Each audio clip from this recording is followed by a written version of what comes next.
I think we're in a position now that we feel as blacks, we don't get justice if we do right.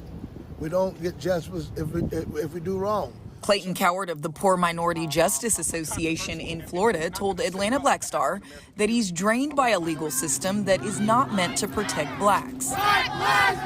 Recent Black Lives Matter protests over the deaths of black men and women, he added, reflect a society that is tired of dealing with racism.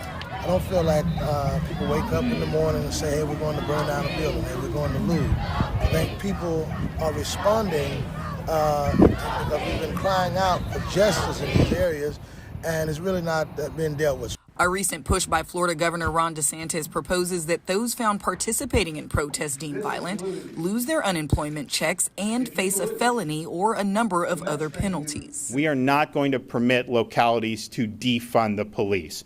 If you defund the police, then the state is going to defund any grant or aids coming to you. Now, the governor's proposal did not sit well with some of the community, who then took to their social media to express their discontent. Folks like Michelle Raynar, who is the state representative-elect for House District 7. We have a public health crisis, and the public health crisis is touching every area of our lives. Healthcare, unemployment, small businesses are suffering, and that the focus should be on protesting and really peaceful protests. It's really disappointing. In addition to her position in the House, Raynar serves as a civil rights attorney. I definitely have done work with different organizations such as the Dream Defenders, such as folks within the movement for Black Lives, with regard to training people on how to protest, how to peacefully protest, training people on what their rights are, and doing some legal work as far as getting folks out of jail when they're protesting and things of that nature. Because guess what? People have the right to peacefully protest. What is not a right is for the government to try to limit that. That's a sentiment that Coward shares. I feel that the bill that the governor proposes does not really address the real issue or the real problem.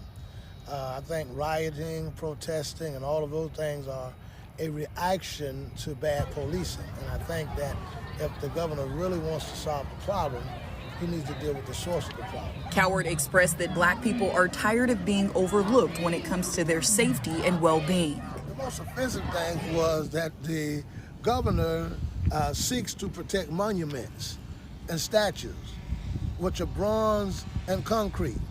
But when it comes down to the people who are really being treated wrong, there is nothing to address their safety and their protection. And this is what causes the whole thing from the beginning. Governor DeSantis and state Republican leaders said the legislation will be at the top priority for their next legislative session. We are going to impose criminal penalties for violent or disorderly assemblies, and that'll be a third-degree felony.